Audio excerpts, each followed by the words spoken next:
A dark passenger. Nightingale collapsed onto the ground, pressing her face against it for a few seconds. She was fairly certain she'd never been happier to be away from adventure in her life. "We made it! Thank God!" She let out an exhausted sigh. Behind her, Suri's voice was barely a whisper. "What is this place? It seems to be humming with magical energy." Zeke moved to lock the door behind them with a loud click, then turned toward Suri. "My family uses it as a dorm for their kids while they attend the Institute. I've been told it was already built into the foundation of the rock when this land was claimed. It's supposed to have various magical enchantments to keep us safe." "It seems it just might." Suri floated gently past Nightingale, looking between each of Rook's friends. "It was very nice to meet you all. I don't think I've ever seen so much of your world at once. Perhaps it will happen again." "Maybe," Zeke began, but the spirit didn't linger to hear it. There was a faint pop and a flash of purple light. The place she'd been was empty, and Rook's amulet ceased to glow. "Sorry about that. Suri's a little oblivious to common courtesy." Rook offered his hand to Nightingale. "Are you all right?" "Yeah." Nightingale took the offered hand, rising again. It was more than a little strain on her body, but she managed not to sway. I think I just need some rest." "We should visit the castle first." Rook watched her, looking concerned. Zeke and Remy were watching her too. "Your father has excellent doctors. After what happened—" "Nothing happened!" Nightingale found herself tensing, her tail snapping once behind her. Even as she said it, she saw a brief image of black ichor boiling from the dead thief's mouth. "Really? You mentioned that something had come out of the thief. Some kind of dark creature?" Rook looked from Remy to Zeke. "Did either of you see what happened to Nightingale?"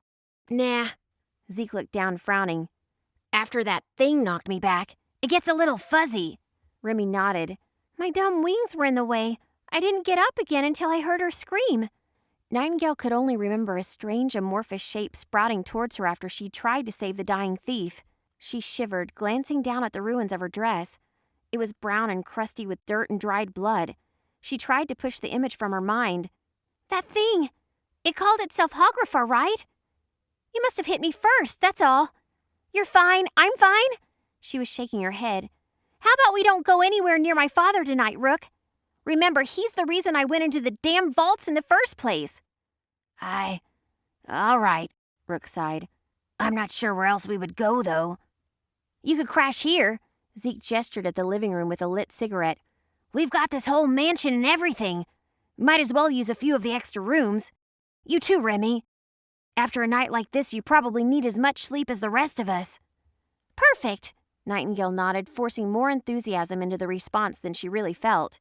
The next hour passed in a blur to Nightingale. She ducked away first to wash off all the blood and change into clean clothes. After that, she ate some leftover soup as Zeke prepared a few spare rooms for their use.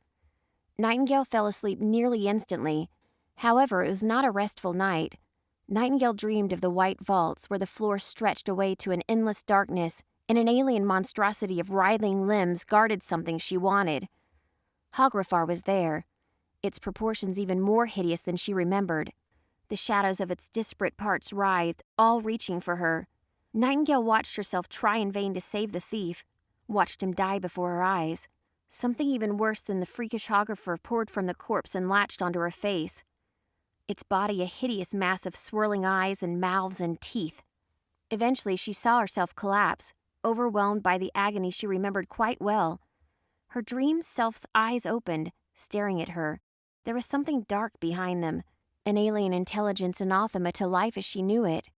Nightingale woke with a start, shooting up right in the gigantic four-poster. The early light of dawn streamed in from one window, filling the room with its glow. Something reached for her shoulder, blocking out the light. Nightingale jerked violently away, twisting off the bed and landing with a pained thump on the floor. She came back up a second later, panting with her weapon in hand, all trace of drowsiness gone. There was nothing there. Nightingale took a deep breath to calm herself. She set her weapon down finally, then made her way downstairs. The kitchen was busy, though not with servants or staff. Instead, she was more than a little surprised to see Remy, Rook, and Zeke already waiting. "Hey, Night!" Zeke raised a spatula in mock salute. "Feeling better?" "Yeah." Nightingale didn't meet his eyes as she lied, looking around at the mess. Eggs and flour were everywhere, along with other stains she couldn't easily identify.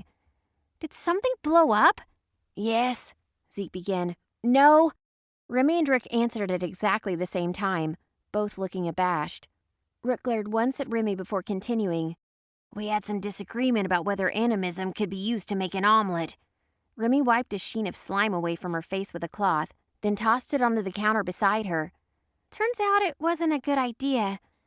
Zeke scooped a fresh and completely inanimate omelet out of a pan and onto a waiting plate. After yesterday, we weren't going to get you until everything was ready. Did the explosion wake you? Nah, Nightingale grinned. She helped straighten things up, then the four of them sat down to eat. It was only after she had eaten her portion and the scraps left over from everyone else that Nightingale realized just how hungry she'd been. As they were finishing up, someone knocked on the door, and Zeke left to deal with it. He returned a moment later with a familiar figure just behind him. Khufu! Nightingale was up in an instant, practically bouncing with energy. She loped over and hopped up around him for a friendly hug. What are you doing here? Khufu pried her off gently, looking a little stern. Your father sent me. You're urgently needed back at the castle. He looked between them. Zeke, you've been called for as well. Zeke and Nightingale exchanged a worried look. Khufu ignored their exchange. You're the new knight, right? Khufu had to look up a little to meet Rook's eyes. You too. Oh, you guys are so screwed, Remy drawled with a worried tone. I bet they found out what happened last night. Khufu turned, facing Remy with obvious confusion. What? What do you mean?